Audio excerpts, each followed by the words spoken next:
시청자 여러분 안녕하십니까? 여러분을 위한 NTVC 뉴스 지금 시작하겠습니다. 한국의 역사를 배울 때는 우리는 평화로운 민족이라고 가르치면서 다른 민족을 침략하고 괴롭힌 적 없다고 설명하곤 합니다. 하지만 역사적 사실을 둘러보면 이는 아예 틀린 소리고, 심지어 한민족 주도의 해적 신라군은 중국과 일본을 떠들썩하게 만들곤 했습니다. 중국과 일본의 설화에도 나올 정도로 무서운 세력이었던 신라국, NTVC 뉴스와 함께 알아보겠습니다. 흔히들 동아시아에서 가장 유명한 해적 집단이라면 일본 열도를 거점으로 한 왜구를 떠올리지만, 고려시대 중반까지만 해도 왜구는 한반도를 거점으로 한 신라구에는 비교도 되지 못할 정도였습니다. 신라구는 통일신라 후기의 9세기부터 활발하게 활동했던 동아시아의 대표적 해적 집단으로, 주로 신라 쪽 해안을 근거지로 해서 일본을 약탈한 한반도계 해적 집단입니다. 특히 일본의 해이한 시기 때에는 이들의 기세가 대단했는데요.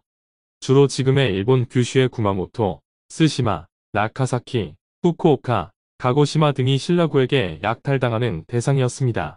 게다가 시즈오카현의 이지 지역에서는 아예 신라인들 주도로 현지 정부의 반란을 일으켜 해적질을 시작했는데요. 지방정부의 힘으로 해결할 수 없자 결국 일본 중앙정부에서 정규군을 투입해 겨우겨우 진압했고, 일본 후기에 따르면 일본 규슈 쪽은 이 반란 때문에 당시 사람이 살 수 없을 정도로 망가졌다고 기록되었습니다. 잔뜩 겁이 난 인근 지방에서는 곧바로 신라와의 외교를 끊어버리고 그동안 없었던 강제징병제를 실시할 정도였습니다.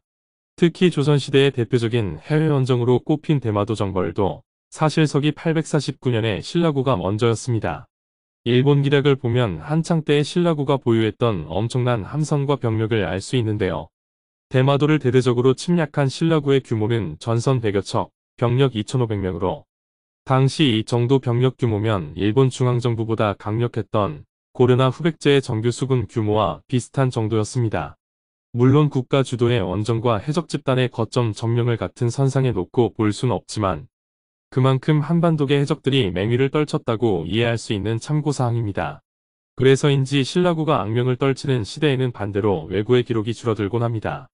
기원전부터 고려, 발해의 남북국 시대까지 1000년이 넘는 기간 동안 일본인 중심의 왜구 출몰이 흔한 일이었는데, 신라 말기 능창과 같은 해상오족과 이들이 후원하는 신라구들이 동아시아 바다를 누비면서 왜구는 자연스레 경쟁 관계였던 신라구에 밀려 수백 년간 사라졌다는 학설도 있습니다. 이처럼 우리 조상들은 학교에서 가르치는 것과는 달리 주변 민족들을 공격하고 약탈하는 것을 망설이지 않았습니다. 보기 좋든 나쁘든 우리가 객관적인 역사를 알고 인정해야 다른 나라에도 이와 같은 태도를 요구할 수 있을 것입니다. 지금까지 NTVC 뉴스였습니다. 시청해주셔서 감사합니다. 시청자분들의 댓글, 좋아요와 구독은 뉴스 제작에 큰 힘이 됩니다.